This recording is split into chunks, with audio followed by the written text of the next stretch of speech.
What if I told you that in about 5 years, actually owning the clothes hanging in your closet right now might be considered a terrible financial mistake?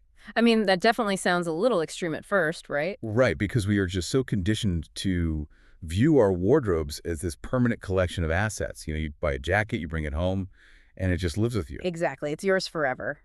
But we are actually looking at a really fundamental paradigm shift today, moving completely away from ownership.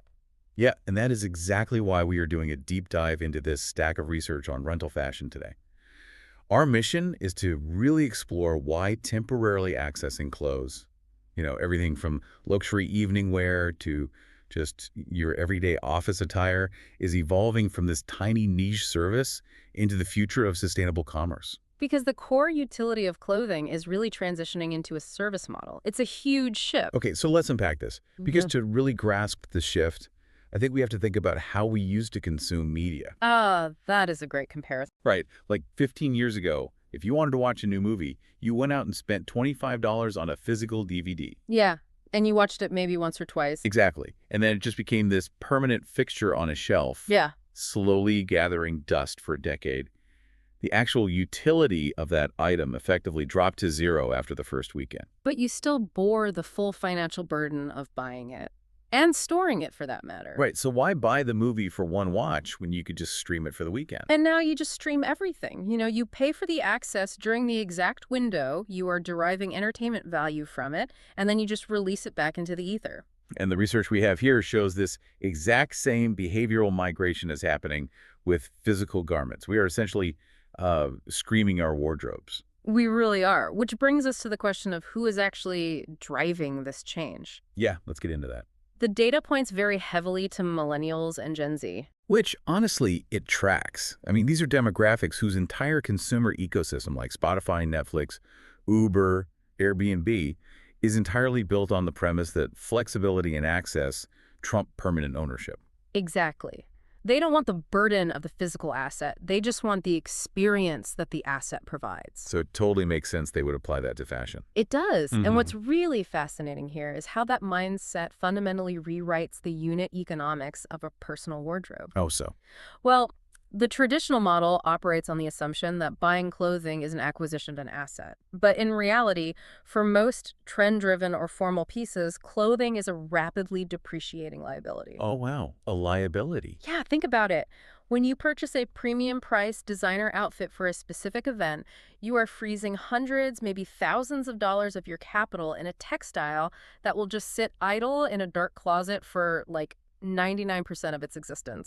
The classic tuxedo or bridesmaid dress dilemma. Ex- You spend $300 for 6 hours of utility, and then you just have a very expensive moth buffet sitting in your guest room closet. That is a perfect way to put it.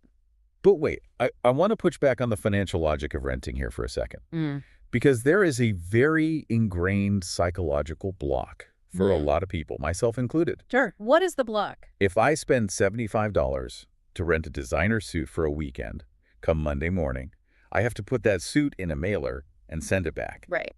So my closet is empty, and I have zero equity. I don't own anything. Yeah. It kind of feels like throwing money into a void. That reaction is completely natural because you are still looking at the transaction through the lens of traditional retail. Okay, so how should I be looking at it? If we connect this to the bigger picture, we have to look at capital allocation. The true financial waste isn't the $75 rental fee. It's the sunk cost of the full retail price. Right, the cost of actually buying this suit. Exactly. Let's say that suit costs $800 to buy. If you wear it twice in 5 years, your cost per wear is $400. Ouch. Yeah, that is steep. So by renting it for $75, you're not losing $75. You are actively retaining $725 of liquid capital. Oh, I see. Capital that you can deploy into investments or savings or other experiences. Exactly. While still capturing the exact same social and aesthetic utility of wearing the luxury garment to your event, you've effectively isolated the value. So you are only paying for the clothing when it is actively performing its function. Which essentially democratizes high-end fashion. I mean, it makes luxury materials and tailoring accessible to a demographic that really shouldn't responsibly justify the retail price tag. That makes so much sense. It promotes highly intentional spending. Right. You stop buying mediocre clothes just to have something new, and instead you dynamically access premium garments exactly when you need them. Okay, but we cannot ignore the catalyst that is forcing people to seek out that newness constantly. You mean social media? Exactly. Yeah. Because we have this hyper-rational, minimalist economic model of renting that you just described. Yeah. But it's actually being driven by a highly irrational, deeply modern pressure, which is digital vanity. It's so true. We live in an incredibly visible culture right now where our outfits are documented constantly. The intersection of algorithmic social media and physical fashion has just created a hyper-acceleration of the micro-trend. Yeah, historically, a beautifully tailored coat or a vibrant dress was considered a signature piece. Right, you were known for it. Exactly. It was meant to be seen repeatedly on the wearer over many seasons. But now, because of the never-repeat culture on platforms like Instagram and TikTok, there is this intense stigma attached to outfit repetition. It's wild how much pressure there is. A photo lasts forever on the grid, which creates this psychological trap. Right. If you wear a stunning, highly recognizable outfit to a party and you are tagged in 50 photos, wearing that same outfit to a different event 3 weeks later feels like a social faux pas. Your digital footprint basically demands constant physical novelty, which raises an important question about how our online behaviors dictate our offline consumption. Yeah, because content creators, influencers, or really even just highly social individuals are finding that keeping their feeds fresh is financially unsustainable under a model of ownership. You simply cannot buy a new high-quality garment for every single social engagement without completely bankrupting yourself. So instead of changing their behavior, they are changing the supply chain. Exactly. Rental platforms act as this sort of bottomless digital closet. It's so ironic. We are using a highly practical, minimalist financial solution to solve a somewhat superficial problem of Instagram optics. It is ironic, but it works brilliantly. It allows users to rapidly cycle through aesthetics, experiment with these avant-garde trends, and maintain the illusion of infinite wealth online, all for a flat monthly subscription. But there is a massive paradox here. What's that? If we are churning through outfits this quickly, logically, that should require an industrial machine pumping out millions of cheap, disposable garments. How is this bottomless wardrobe not a total environmental catastrophe? That is the beauty of it. Because it actively cannibalizes the fast fashion industry. Okay, explain that. If rental platforms did not exist to absorb this intense demand for novelty, consumers would inevitably turn to fast fashion. Right, the mass production of incredibly cheap, synthetic, poorly constructed garments designed to be worn once and discarded. Exactly. Fast fashion is the real environmental catastrophe here. Rental fashion is acting as the buffer between our digital vanity and conscious consumerism. So let's dig into the mechanics of that buffer, because the traditional fashion pipeline is brutal on the planet. Oh, it's devastating. We're talking about massive water consumption for cotton, petroleum extraction for polyester, toxic dyes polluting waterways, and these carbon-intensive global shipping routes. All to produce garments that often end up in a landfill within a single year. It's a strictly linear take, make, dispose pipeline. Right. The traditional retail model treats garments as disposable commodities. But rental fashion disrupts this by operationalizing what we call the circular fashion economy. Okay, for anyone not familiar with that term, what does a circular system actually look like? In a circular system, the goal is to completely decouple economic growth from the consumption of finite resources. You want to keep materials in use at their highest possible value for the longest possible time. Here's where it gets really interesting, because the data highlights specific companies embracing this. Like one mentioned in the source is called Apparelizer. Yes, Apparelizer is a great example. They are engineered from the ground up to manage this circular life cycle. So they aren't in the business of selling a shirt. They are in the business of maximizing the yield of that shirt over time. Exactly. By retaining ownership of the asset, a platform like Apparelizer is heavily incentivized to prioritize durability over planned obsolescence. Because if the clothes fall apart, they lose money. Right. And think about the unit economics of the carbon footprint. If a traditional brand manufactures a dress and a consumer buys it, wears it twice, and throws it away, the environmental cost of that single garment is extraordinarily high relative to its use. But if Apparelizer buys a high-quality version of that dress and circulates it to 30 different women over 3 years, they have essentially absorbed the social demand that would have otherwise triggered the manufacturing of 29 separate dresses. You are amortizing the carbon footprint of production across dozens of users. That is incredible. So you've drastically reduced the volume of new textiles entering the market and diverted significant waste from landfills. And this isn't just a feel-good environmental initiative either. It is a highly critical business strategy right now. Really? Why is that? Because we are seeing a global tightening of sustainability regulations. Governments, particularly in Europe, are beginning to draft legislation that will financially penalize that linear take, make, dispose model. Like through carbon taxes and things like that? Yeah. Yes. Carbon taxes and extended producer responsibility laws.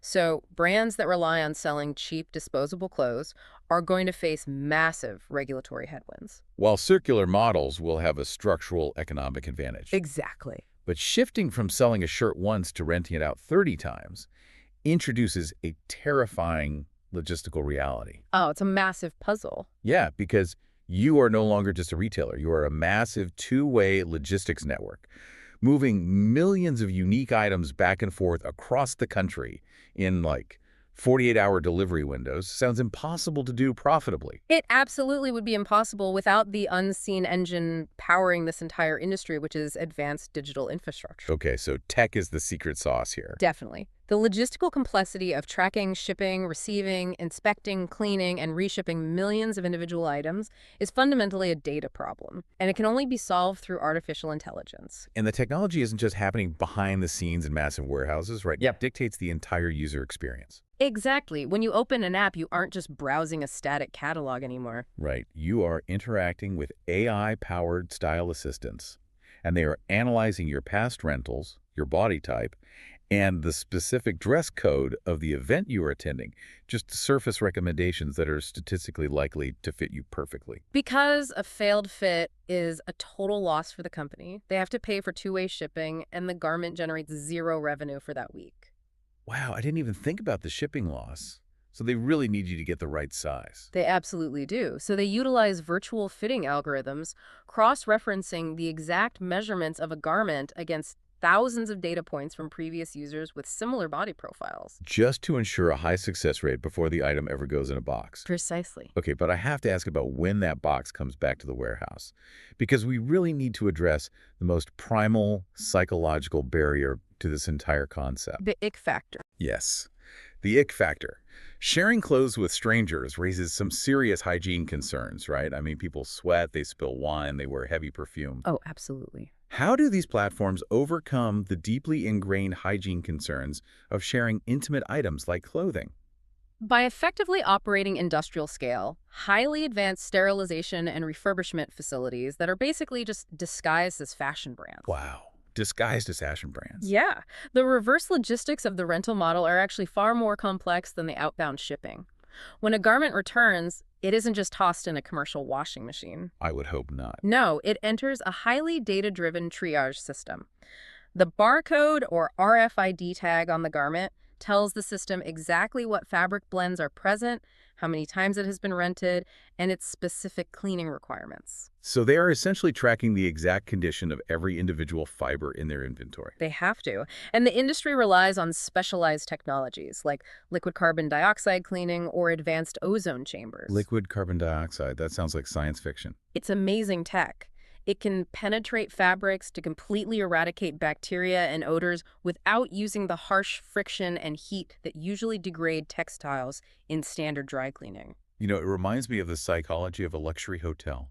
Oh, how so? Well, you don't walk into a five-star hotel room and feel disgusted that hundreds of strangers have slept in that exact bed. That's a great point. You don't even think about it. Right, because you have absolute trust in the commercial housekeeping operation.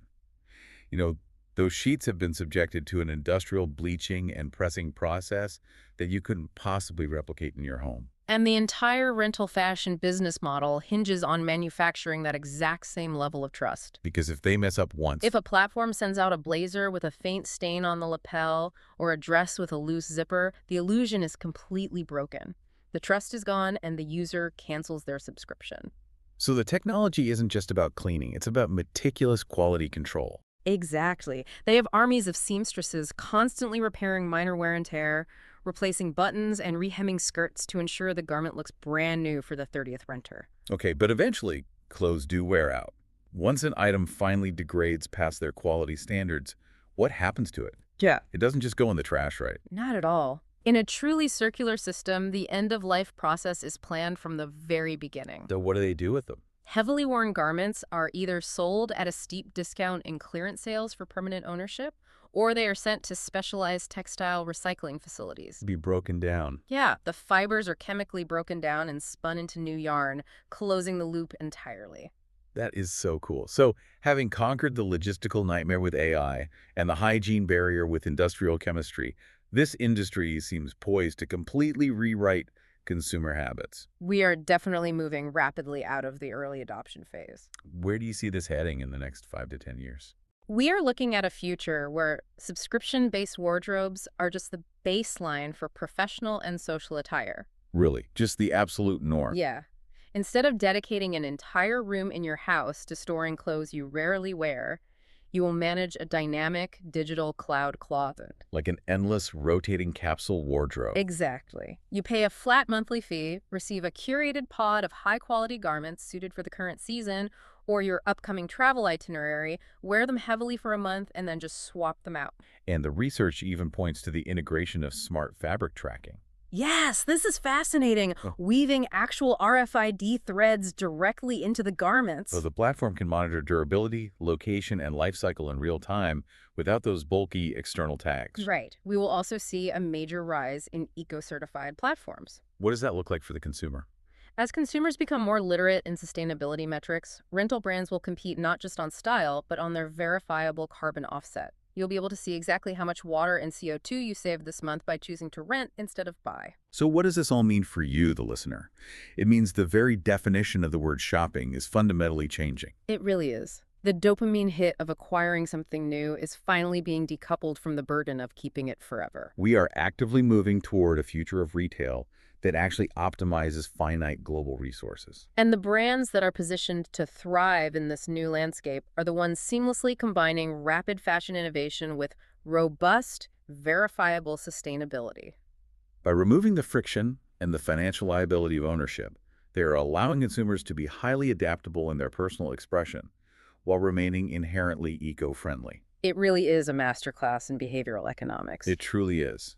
We've seen how rental fashion threads the needle between so many competing modern desires today. Absolutely. It grants affordable access to luxury tailoring.